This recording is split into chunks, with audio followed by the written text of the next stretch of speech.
Rémy de Tonnac, investor in sustainable technology and environmental innovation, ETF Partners, IVC Tech Tour. Working through ETF Partners and IVC Tech Tour, Rémy is dedicated to identifying, supporting, and scaling companies that drive the transition to a low-carbon, circular, and technologically advanced economy. With a career marked by leadership in technology and investments, he applies his expertise to foster initiatives that combine positive environmental impact and high growth potential. His work goes beyond capital. Rémy acts as a mentor, strategic advisor, and liaison between entrepreneurs, governments, and major market players. Recognized for his strategic vision and commitment to a sustainable future, Rémy de Tonnac is an active voice on the international stage, helping to transform environmental challenges into concrete opportunities for innovation and progress. Vía 3, entrevista número 2 en sacar el coche es Rémy. Barcelona, vamos. Go. They're telling me where you, and then we'll get for the into last the 9 interview in a years, second. I'm really spending all of my time supporting entrepreneur who wants to do something good for the planet. This is what I'm doing. I know. Of course, I have ideas about AI, semiconductor strategics, Trump, Putin, whatever. But what I'm doing today is trying to support these guys. And so I feel, the topic of my speech yesterday, for example, was, is green going dark? And the answer is no, absolutely no. Green investment, green things for the world is not going dark, despite Mr. Trump and despite the backlash that we are seeing these days. So I don't know if you want to discuss about that. Yeah, I definitely do.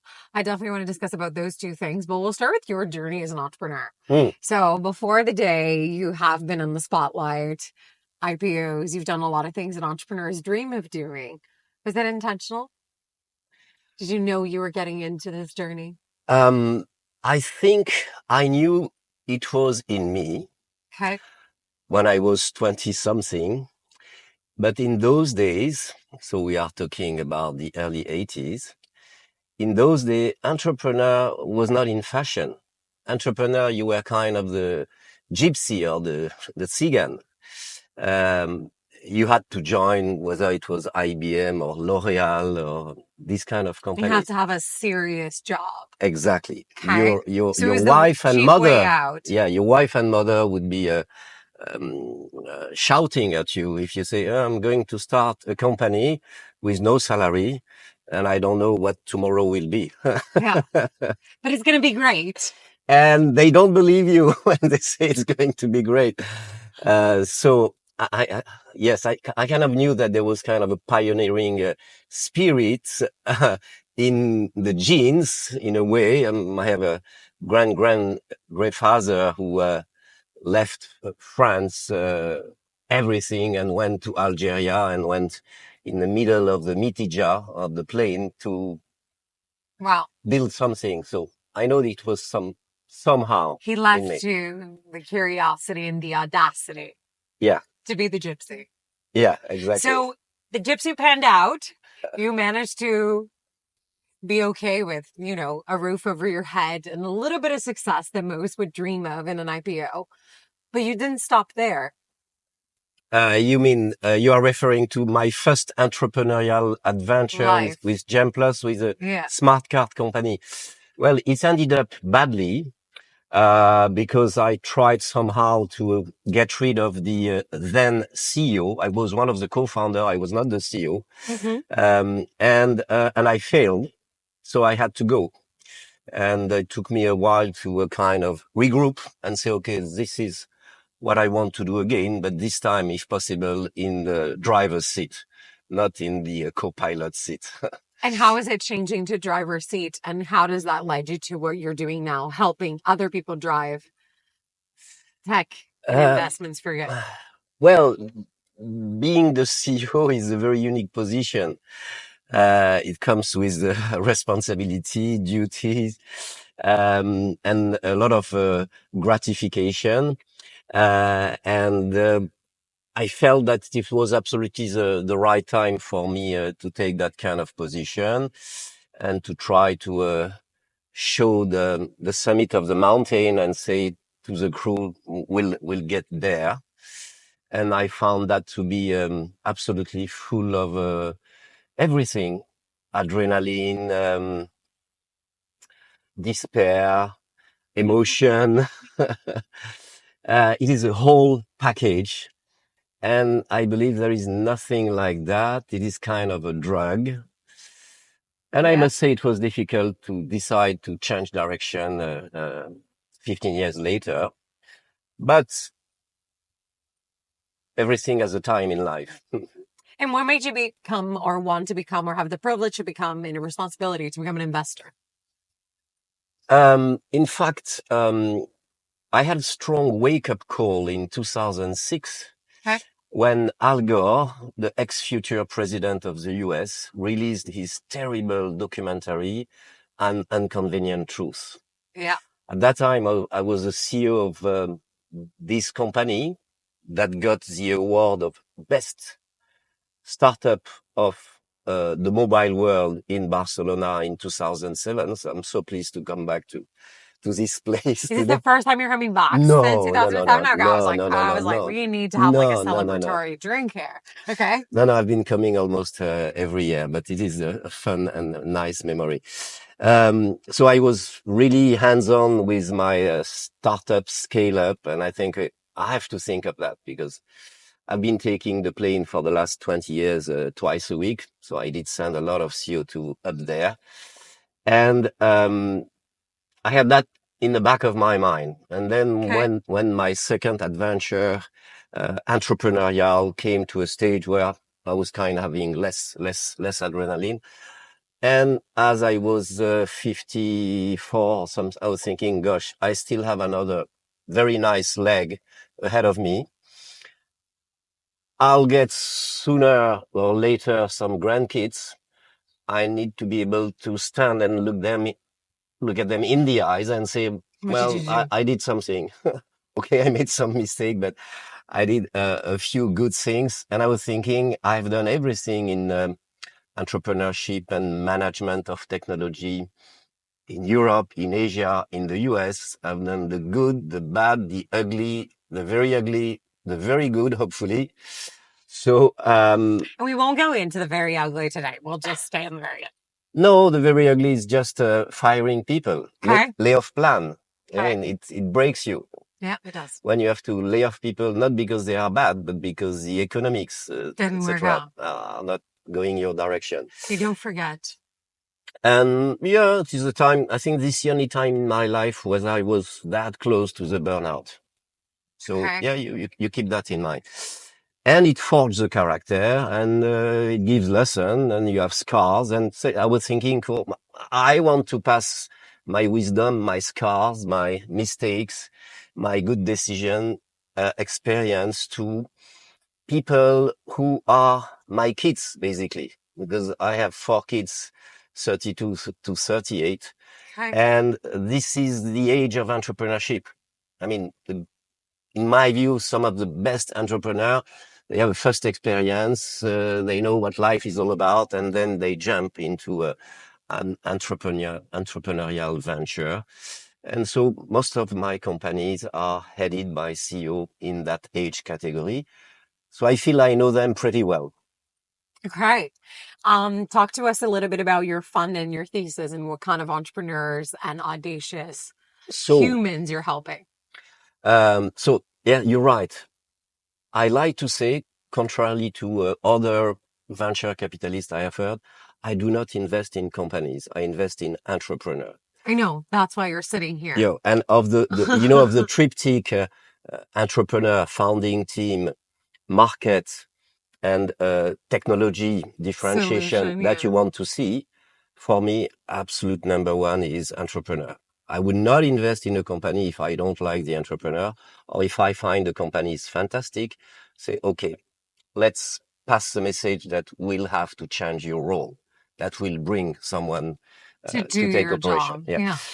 And it's okay as well. Like there are humans that need to learn. It's difficult. Yeah. It's okay, but it's difficult. Well, I think some entrepreneurs should learn that that's their role, is to get an idea funded. And Yeah, I mean, we have plenty of example references. Google would not be Google if they had not brought Eric Schmidt as the father of Sergey Brin and Larry Page, and you have numerous examples like that.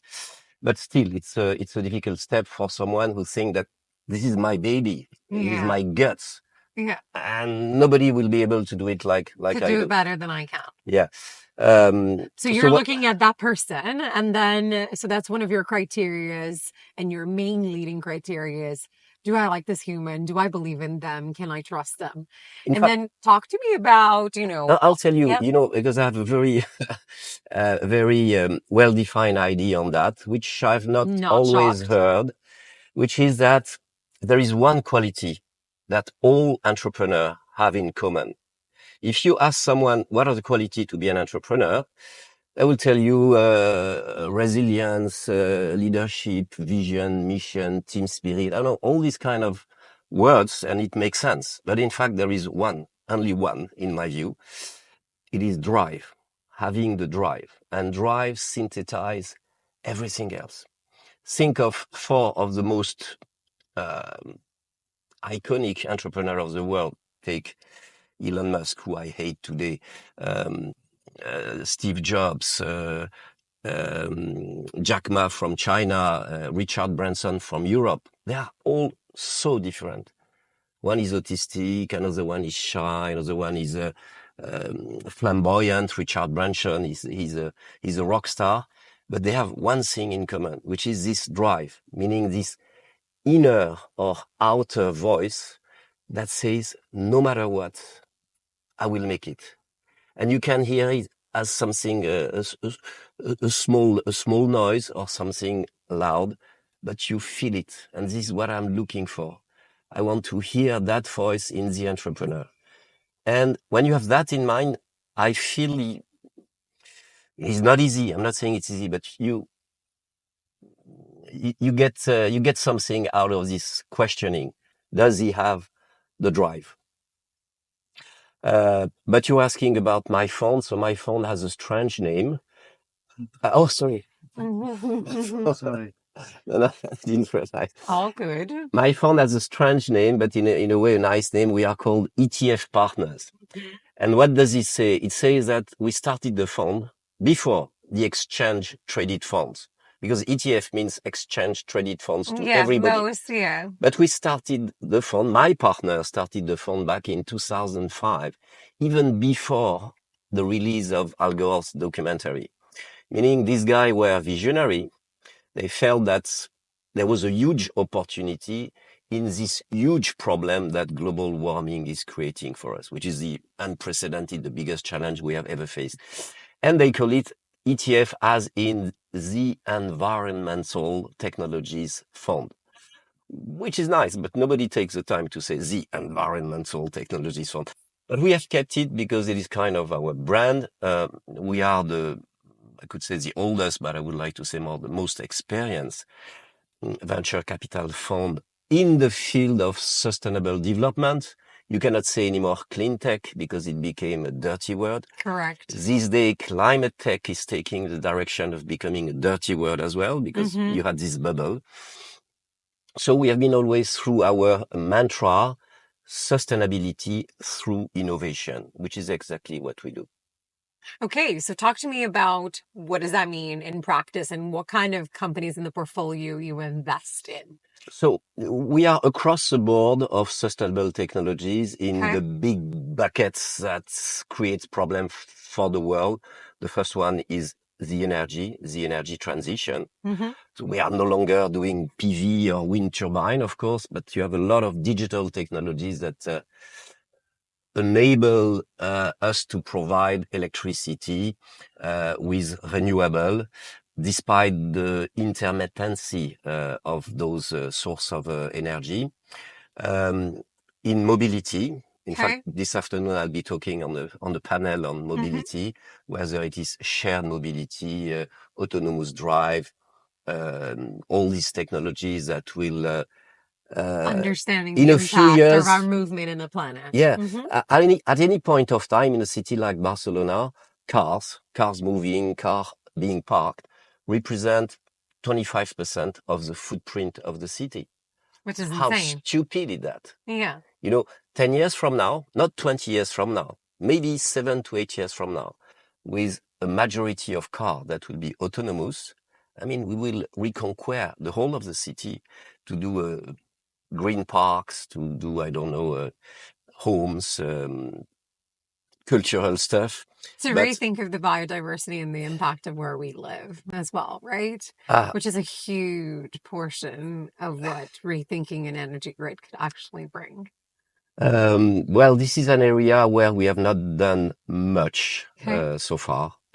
When I say So done mobility, much, energy. Okay, if I continue on the big theme that we have, mobility, energy, sustainable food. So sustainable food can be upcycling things that are considered waste, or could be, although we have not done it, investing in companies that are growing meats in a bioreactor. And this is happening faster than we thought. People realize, Circular economy, making sure that we are not wasting things. That's the big thing. And when you invest in technology or innovation through technology, are you investing in deep technology layers of things that enable that to happen? So let me be specific. Identifiers, authentication of things like carbon footprint, or authentication of things like energy footprint or sourcing when you talk about intermediates. Is that part of what ETF is going after? Or are you enabling more industry, retail, and partners to deploy? Not sure I got clearly the question. Are you investing in tech in these areas or companies mostly using innovative technology? No, we are investing in tech. Let me take you an example. With the greater penetration of renewable, we have this problem of intermittency. And we have situation today in Europe, in many countries, not sure how it is in Spain. Spain is a bit specific, but many countries where you have more and more days with negative prices for electricity because too much electricity is being produced. So we invested recently in a company who is offering a platform to help renewable energy asset owner optimize the trading of the energy in a way that they are solving the imbalance on the grid. So not only are they solving imbalance on the grid, and to give you an idea, 1 megawatt of imbalance that you are solving represent roughly 1 ton of CO2 that you are not sending up there. So it's pretty significant. And on top of that, they are helping those guys to make money through optimized trading. And this can go a lot of different ways. Like, I think we've seen this, like I have the privilege of having worked or spent time in Denmark. And in Denmark, they use this and now with AI agents to help actually consumers best optimize for when they're consuming energy, when they can afford energy. And when we talk about subsidies or when we talk about programmable money for sustainable resources, you can start to really think of what the impact is in the entire supply chain of saying, okay, I can actually only buy energy with this fund or this cash in this wallet, and I need to do it in a sustainable way. So this is how I'm going to track the footprint of our public. It's you're right, but unfortunately, it doesn't work. Meaning, most people do not do those things because it is the right thing to do, because it is nice to do, because it is good for the planet. They do those things because it makes economic sense. And on top of that, if it is good for the planet, okay, that's the cherry on the cake. Which is why we are backing companies who are helping the final consumer install a battery in his basement, plug its his EV car and utilize the battery on the EV car, interact with a simple app or give delegation of that management of the energy in the house to the company or the operator. And by doing so, we are helping to solve a lot of imbalances. But what I'm telling you applies to everything, which is good news in a way. In this world, things do not happen because you're asking people to be nice. Things happen because it makes sense. That's it. So take the example of a lab-grown meat. Yeah. Today, it is still 50, 60 euro per kg. It used to be 300,000 euro per kg 15 years ago. So you see how fast it went down, which says that in 5 years, we will be at cost parity. And of course, people will say, oh, no, but I prefer to have beef meat from Kobe or Aubrac, or I don't know what is the area. Mm-hmm. But then proper marketing and the fact that this meat will come with the better taste, without the toxin or bacteria that you have with the natural meat, quote unquote, will make it happen. That's it. Because it will make economic sense and it will be a better product. And you have numerous examples of situations like that in the world with all kind of industry. Things happen because it is a better product and it is cheaper than what is existing.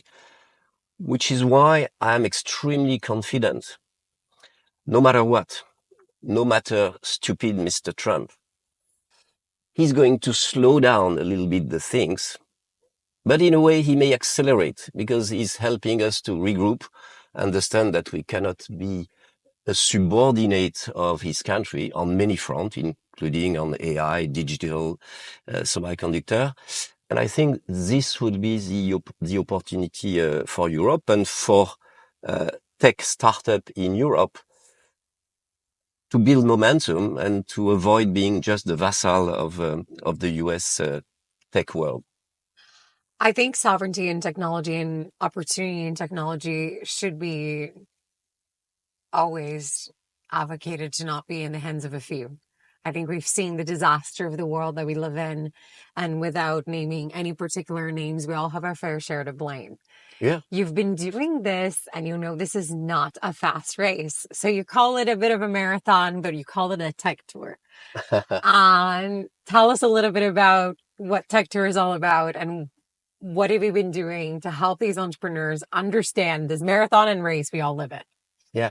Well, Tech Tour is kind of an association or gathering of venture capitalists in Europe, about 100 VCs, mostly financial, but as well strategics and some family offices and some sovereign funds from Greece, Finland, Germany. And the idea is just that if you put all these people in a room during 1 day or 2 days on a given theme, and you organize panels and you bring entrepreneur, you are creating this melting pot. At minimum, you have opportunities for us VCs to find good entrepreneur and invest in them. I did a few investments through the Tech Tour. Therefore, it is mutually beneficial. The entrepreneur find the VC find the entrepreneur. And as well, through those panel discussion, of course, when you put different startups in different fields. Yesterday, we had a guy in AI talking to a guy in quantum computing and say, okay, yeah, let's take it offline. We should look at this and that. So this is just the result of collective intelligence at work. Applied. Together. Yeah. For example, I have a good way to illustrate that. One of my company is doing bug bounty, hacking. Okay. What does it mean? It means that they gather a crowd of hackers, ethical hackers, and they go to see a corporate and say, we have very good researcher hackers who are very good at crack IT vulnerabilities. Of course. Give us some of the area where you would like to check the strengths of your architecture. We'll tell them to attack. If they find something, you give them a bounty, thus the bug bounty naming. If not, you're happy. They have checked the resilience of your system and you don't have to pay anything. That works very well. So one of my company has gathered something like 80,000 hackers around the world It is very impactful because you are a single mother in India or in Africa. You can do it from your home. You just need to have your computer. So impactful on the social front as well. You have a witnessing that is quite emotional. A guy saying 4 years ago I was in jail because of hacking. Now this is my life. Ethical way. And I was able to, Go a back guy to in work. Romania to buy a house to my mother because cost of life. So very nice model. We organize what we call live hacking events, meaning sometime we bring the 30 best hackers in one room and we tell them, okay, the target is the system of this company. It is paid by the company. And you get to see how these guys working together have a productivity that is much greater than working alone in the place. So Tech2 is about that, putting people together and making it happen. When is the next one happening? Oh, every month, I think. Every month. Okay. Next one is probably green cities. The theme is green cities in Paris. There is one on AI in London. Then we have regional events. We'll have South Europe in Athens in June. And things are moving very fast in Athens. It's impressive to see how the country is moving fast and now more able to keep its best student entrepreneur. They used to go to the US or to Europe. Fascinating. I didn't know. I have not spent as much time in Athens as apparently as I should. That sounds fascinating. So you're talk about green going dark. You said no, it absolutely is not. I think that it's during my work with UNESCO, we often say that it's not about going dark. When you put and say that maybe 1/7 of the planet is going to be without a home in 10 years, and a lot of that is going to be due to natural disasters, it becomes an issue that it won't be ignored, and it won't be about hugging trees or being nice to the world, like you said. It'll be about economical sense or political safety. If you say it's not going green, why are we not seeing financial services companies or some technology companies make actual serious sizable investments yet? Well, no, you are going too far. You still have, and I'm very pleased to see that some of the big corporations are taking position against what Trump is advocating for. But it's true. It's a pity to see how many of them are backing off and saying that they will not reach their net zero target in 2040 or 2050. My point again is to say, no matter what, it will happen because some fundamental innovation, some of those things are no longer innovation. If you talk about PV or EVs, they are no longer innovation. They are mass production. Those fundamental changes, green revolution infrastructure, are really in motion. And no matter what, it will happen. Of course, some incentive, be it under the form of regulation or subsidy, would accelerate the things. We have seen that clearly with PV. PV was profoundly incentivized in the early days. And now PV by itself is cheaper than coal and gas. And even with co-located battery, it will become at the same levelized cost. So what I'm saying is that it is happening. And it could accelerate. To give you an example, if we were able to put in place a proper carbon tax in Europe, it would be extremely virtuous. It is difficult to put in place, but especially in the view of what Trump is doing with his tax tariff that he's imposing, we have to do it.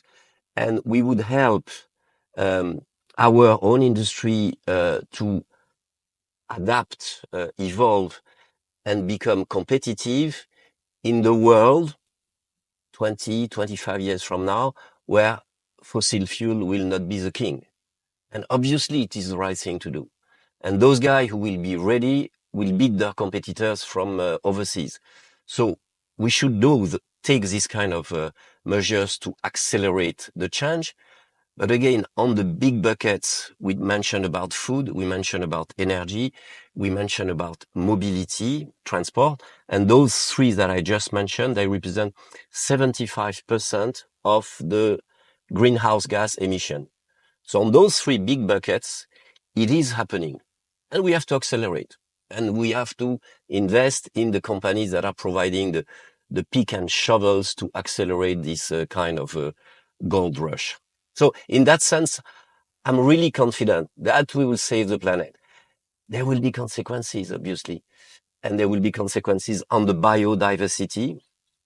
And there are scale-up that start addressing these things. In fact, I will be in your seat next week to interview one of these entrepreneurs to be on the ETF Partners podcast. Yeah, there will be migration of people who are living in the tropical zone, because in a few years it will be unlivable condition. So I'm not minimizing it, but the global picture is that we will make it. Well, you heard it first. We will make it. Rémy, for the startups that are out there interested in potentially having you as a VC, what are the size tracks and the interest? You talked about the areas that you give out before we wrap up. So we are an early growth fund. Okay. Last fund size is about 300 million euro. We invest tickets in the first time of 5 to 10 million. Mm-hmm. Therefore, we invest into companies who have already validated their technology, who have already some level of traction with good customers, like 2, 3, 4 million euro of revenue. Mm-hmm. And we accompany them, we help them get to the next stage, professionalize some of the processes, bring quote to quote some adult in the room if you have just a young founder, internationalize, go to the US, go to Asia. So in the life of the company, we may invest 15 to 25 million euro. So we are kind of a long-term partner. In fact, this evening I'm here in Barcelona to join the board meeting of my very first investment, a company called World Sensing, who has been getting lots of awards for the right reason in Spain in the field of industrial IoT and protecting critical infrastructure, mine, bridges, railways, tunnel, etc. We invested in the company in 2016. The company was doing about 2 million euro of revenue. And this year we are going to end up not far from 30 million and profitable. So this I like, because it is not like we put the money and 2 years later we say, I want my money back. Mm-hmm. No. You're there to build businesses. We are here on the long term. I don't mean this is what I want. I'm just happy that we're able to do that. Of course, the business model of venture capital is you invest and 5 to 6 years later, you're out. You get a return. And we have situation like that, of course, as well. Yeah. But when you invest in sustainability, you have to be there for the long term as well. That is incredible to hear. So you heard it here. We'll make sure that we leave ETF's partners notes on the show notes. Rémy, thank you so much for sharing your story as an entrepreneur, your story about what you look for in a startup, going back to people and saying that we do have hope, that green is not dead, is shining bright, Absolutely. and that you have something that not only your grandchildren, but other people will be proud about. Oh, you are too kind. Merci beaucoup. De rien. Merci, Bianca. Thank you so much. Thank you for watching, and we'll be with you soon.